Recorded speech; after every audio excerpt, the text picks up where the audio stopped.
নমস্কার বন্ধুরা, সবাইকে সত্য কথা চ্যানেলে স্বাগত জানাই। আপনারা খুব ভালো থাকুন, সুস্থ থাকুন। আজকে রিলেশনশিপ নিয়ে কথা বলবো, অর্থাৎ সম্পর্ক, স্বামী স্ত্রীর সম্পর্ক, প্রেম প্রেমিকার সম্পর্ক, বন্ধুত্বের সম্পর্ক কি করে অটুট রাখবেন, কি করে দীর্ঘস্থায়ী করবেন, কি করে টিকিয়ে রাখবেন।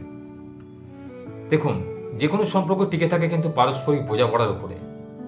আপনি তার সঙ্গে কীভাবে ব্যবহার করছেন, সে আপনার সঙ্গে কী করে ব্যবহার করছে, আপনি তাকে কতটা ভালোবাসেন, সে আপনাকে কতটা ভালোবাসে, কতটা আপনি তাকে স্নেহ করেন, সে আপনাকে কতটা ভালোবাসে, এগুলোর উপর ডিপেন্ড করে কিন্তু সম্পর্ক টিকে থাকে। এই সম্পর্কটাকে টিকে রাখতে গেলে আপনাকে দীর্ঘমেয়াদী বন্দোবস্ত নিতে হবে। অর্থাৎ কোনো সম্পর্ককে আপনি কতদিন টেকাবেন সেটা নির্ভর করছে আপনার উপরে, আপনার ব্যবহার, আপনার চারিত্রিক বৈশিষ্ট্য, আপনার কথা বলার ধরন ইত্যাদির উপরে। তো প্রথমেই আসি স্বামী স্ত্রীর ব্যাপারে। যে স্বামী স্ত্রীর সম্পর্কটা কিন্তু খুব মধুর সম্পর্ক। সারা জীবন একসাথে চলার যে অঙ্গীকার আমরা করে থাকি, সেটা নিয়ে কিন্তু আমার আজকে কিছু বলা। আজকালকার দিনে অধিকাংশ ঘরে দেখতে পাওয়া যাচ্ছে যে পান থেকে চুন খসল ডিভোর্স, অর্থাৎ দীর্ঘদিন একসাথে থাকার পরেও তারা পরস্পর থেকে বিচ্যুত হয়ে যাচ্ছে, দূরে চলে যাচ্ছে, দূরে সরে যাচ্ছে। ওটা কেন হচ্ছে? এটা হওয়ার পেছনে কিছু কারণ কাজ করে, কিছু ফ্যাক্টর কাজ করে। কারণ আজকালকার দিনে আমরা কেউ কাউকে বেশি সময় দিই না, কেউ কারোকে গুরুত্ব দিতে চাই না, কেউ কারোর কথা শুনি না, কেউ কারোকে সময় দিতে গিয়ে আমরা অনেক কিছু ভুল করে বসি। অর্থাৎ আমরা পরে কথা শোনা কম, নিজের কথা বেশি বলি। এটা করলে কিন্তু হবে না। সম্পর্ককে টিকিয়ে রাখতে গেলে কিন্তু একে অপরকে সম্মান করতে হবে, একে অপরকে কিন্তু সময় দিতে হবে, একে অপরের গুরুত্ব বুঝতে হবে। কোনো ব্যক্তি যদি আপনার সামনে বসে থাকে, তাকে অস্বীকার না করে তার কথাটাকে ভালো করে শুনতে হবে, সে কি বলতে চায়। তার কথা শুনে তারপর আপনি আপনার বক্তব্য পেশ করুন। দেখবেন সে ব্যক্তিটা কিন্তু আপনার কথাটা মন দিয়ে শুনবে। আর একটা কথা হতে পারে, আপনার সামনের জন্য আপনার সঙ্গে যে কথাগুলো বলছে আপনার পছন্দ নয়, তবু কিন্তু আপনি সেখান থেকে উঠে যাবেন না বা বিরক্তি প্রকাশ করবেন না। এতে কিন্তু সামনে যে আপনাকে কথাগুলো বলছে সে ভাববে আপনি বোধহয় তার সাথে ঠিকমতো কথা বলছেন বা তার কথা শুনছেন না। এটা করলে কিন্তু সে বুঝতে পারবে আপনি তাকে সরাসরি অ্যাভয়েড করতে চাইছেন। এর ফলে কিন্তু সম্পর্কে তিক্ততা আসবে, সম্পর্ক দীর্ঘদিন টিকবে না, ভেঙে যাবে। কোনো সম্পর্ক টিকিয়ে রাখতে গেলে কিছু কথা অবশ্যই মাথায় রাখতে হবে। দেখুন, আপনি কি চাইছেন, সে কি চাইছে, সেটাকে কিন্তু বক্তব্যটাকে খোলাখুলি আলোচনা করা উচিত। এর উপরে কিন্তু নির্ভর করবে আপনার সম্পর্ক আপনি কতদিন টেকাবেন। কখন আপনি কথা বলবেন?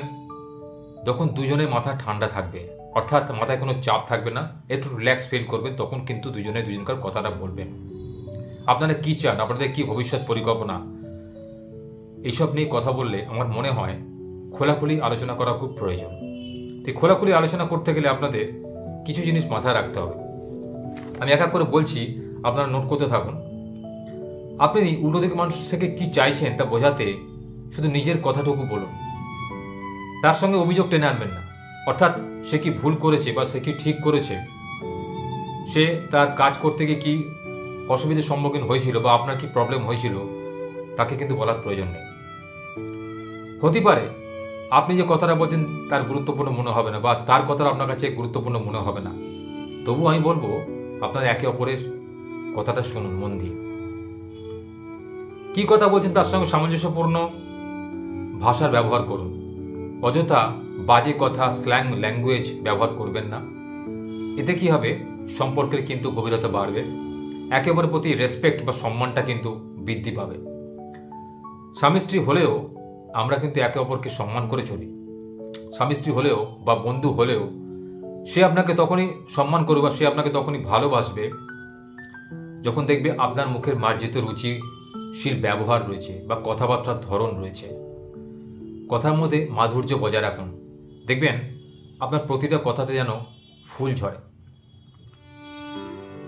নিজের কথা বলার সময় সহজ এবং উত্তেজনার আশঙ্কাও কমিয়ে আনুন। ঠান্ডা মাথায় আস্তে আস্তে কথাগুলো বলুন, দেখবেন এতে সম্পর্কের গভীরতা ক্রমশ বাড়বে। পারস্পরিক বোঝাপড়া সবসময় এমনভাবে করবেন যাতে সাপও মরে লাঠিও না ভাঙে। অর্থাৎ সে আপনাকে কোনো দোষারোপ করতে না পারে, বা সে যদি কোনো ভুল করে থাকে অকপটে সে আপনার কাছে ক্ষমা চেয়ে নেয় যে সে একসময় আপনার সঙ্গে ভুল করেছিল। তাই নিজের মুখের মিষ্ট ব্যবহার, মুখের মিষ্টি হাসি, সঠিক বাক্যের ব্যবহার এবং অপরকে সম্মান করে কথা বলার যে ধরন, সেটা কিন্তু আপনাকে আয়ত্ত করতে হবে। তবে কিন্তু আপনি সম্পর্কটাকে দীর্ঘদিন টিকিয়ে রাখতে পারবেন। বন্ধু বা প্রতিবেশীর সঙ্গে যেভাবে কথা বলেন ঠিক সেভাবেই কিন্তু আপনার প্রেমিক বা প্রেমিকার সঙ্গে কথা বলুন। এর অন্যথা যদি হয় তাহলে কিন্তু জানবেন সম্পর্কে তিক্ততা আসতে বাধ্য।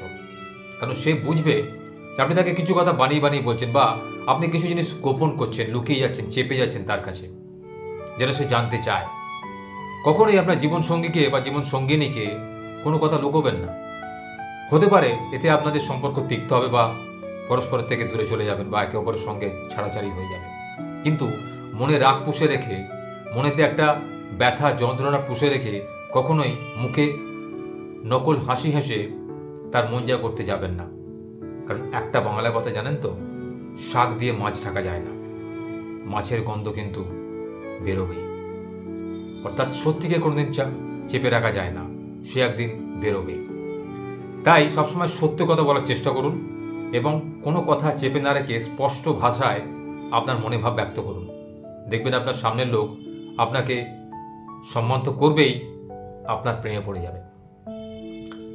সবসময় নিজের কথাটাকে এমনভাবে বলুন পরিষ্কার ভাষায়, যাতে তার বুঝতে সুবিধা হয়।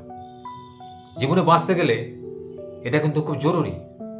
কারো ভালোবাসা পেতে গেলে, কারোর মন জয় করতে গেলে মুখের মিষ্টি ভাষা, সঠিক ব্যবহার, ভাষার ব্যবহার, এগুলো কিন্তু জানতে হয়।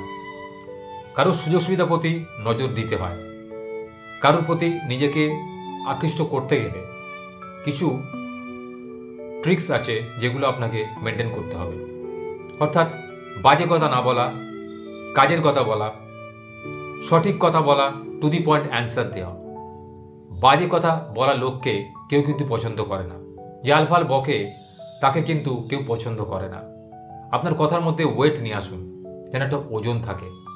আপনার সঙ্গে কথা বলে যেন কেউ ভাবে যে আমি একটা বুদ্ধিমান লোকের সঙ্গে বা একটা বুদ্ধিমান নারীর সঙ্গে আমি কথা বলছি।